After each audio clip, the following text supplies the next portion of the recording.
Hey guys, welcome, and let me introduce you guys to our latest episode as we talk about total daily energy expenditure, how our bodies burn calories. So the biggest part of that is dealing with understanding our basal metabolic rate. There's an equation that we'll go through after this slide, and even there's apps that we can download on our phones that shows us what our basal metabolic rate, just punching in our age, our gender, and a few different things. Within 30 seconds, you can find out your basal metabolic rate. So basically, you do not want to go under this as far as your calorie intake goes without even exercising. This is basically how we exist. The calories that we put into our bodies, we need to exist without even exercising. So 70% of our calories are burned while at rest. Just our organs, our brain, heart, everything that's involved with just existing. So a quick equation just to understand for men and women here is below. We're not going to go through it. We'll have an example at the end for a male and a female, but 70% of our calories are burned at rest.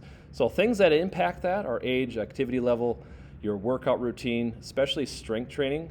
We know that through research and practical application that the more muscle you have, the more you burn at rest. And your gender has to do specifically dealing with testosterone for males. So total daily energy expenditure looks like this in a chart. So 70% of it is our BMR, and a great majority is our non-exercise activity thermogenesis. So if you do not have an active job, walking, hiking, moving in some fashion, does not have to be very aggressive, but just keeping yourself moving is going to make a big difference.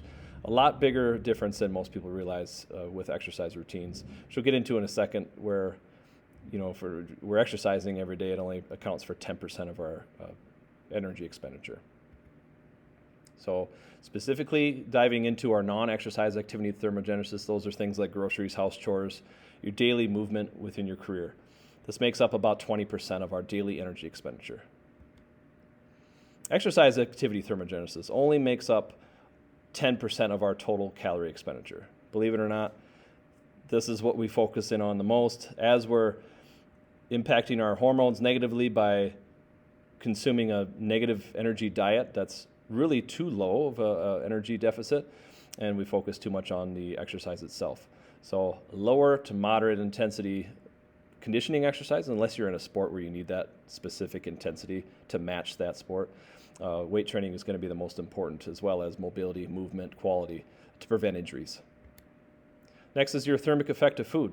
So that can be up to 20% if you have a higher calorie content related to protein. Research suggests that the thermic effect of food is very important when protein is consumed upwards of a gram per pound of body weight. Carbohydrates anywhere between 7 and 10%. So examples, we have a male and a female example here.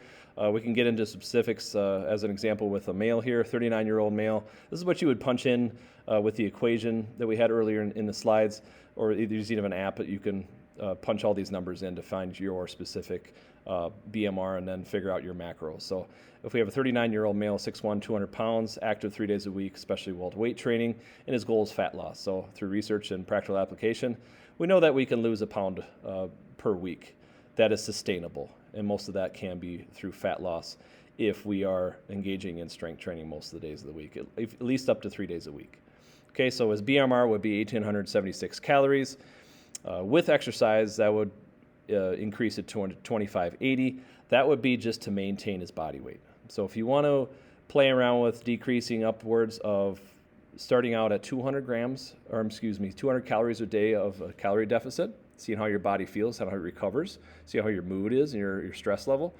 Go with that, you're going to lose weight, especially from fat loss if you're including strength training. So no more than 500 calorie deficit, anywhere between 200 and 500. There's an example below, female, 1,400 calories if 35-year-old, 5'6", 165 pounds. Goal is also fat loss.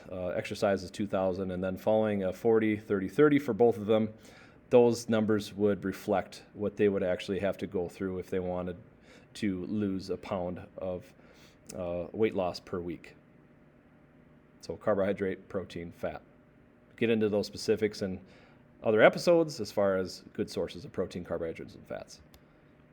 So in review, high protein diet, move often each day, moderate intensity exercise, especially with, again, high protein and strength training. So make a plan, be consistent, and hang out with other like-minded folks that are dealing with the same issues and have the same goals.